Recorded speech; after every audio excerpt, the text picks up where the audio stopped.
Welcome back to మీరావాణి YouTube channel. మీ doctor Sundari ప్రేక్షకు నమస్కారం.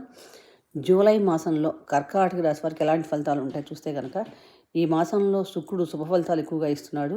ముఖ్యంగా ఈ మాసంలో మీరు చేసే పనుల ప్రకారం, మీరు సంబంధాల ప్రకారం మీ వృత్తి వ్యాపారాల్లో అభివృద్ధి ఎక్కువగా ఉండే అవకాశం ఎక్కువగా ఉంటుంది. అలాగే కుటుంబ సభ్యుల మధ్య చిన్నపాటి వివాదాలు ఏర్పడే అవకాశం ఉంది కాబట్టి ఆచితూచి వ్యవహరించండి.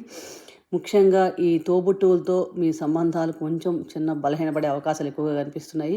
కర్కాటక రాశి వారికి ఆర్థిక స్థితి మటుకు ఈ మాసం అంతా చాలా బాగుంటుంది. ఉద్యోగస్తులకి, వ్యాపారస్తులకు కూడా మీకు శ్రమకు తగిన ఫలితం ఉంటుందనే చెప్పవచ్చు. ముఖ్యంగా ఈ మాసంలో మీకు కొంచెం నిద్రలేని సమస్య ఏర్పడడం వల్ల మనసు కొంచెం గందరగోళంగా ఉండే పరిస్థితి కూడా ఏర్పడుతుంది కాబట్టి ఆరోగ్య విషయంలో చాలా జాగ్రత్తలు తీసుకోవాల్సి ఉంటుంది. ముఖ్యంగా తగిన జాగ్రత్తలతో మాట్లాడాలి. ముఖ్యంగా బంధువర్గీయులతో కూడా అనుబంధాలు మెరుగుపడతాయని చెప్పవచ్చు. మొత్తం మీద మిశ్రమ ఫలితాలు గోచరిస్తున్నాయి. అనుకూలమైన ఫలితాలు గణపతి ఆరాధన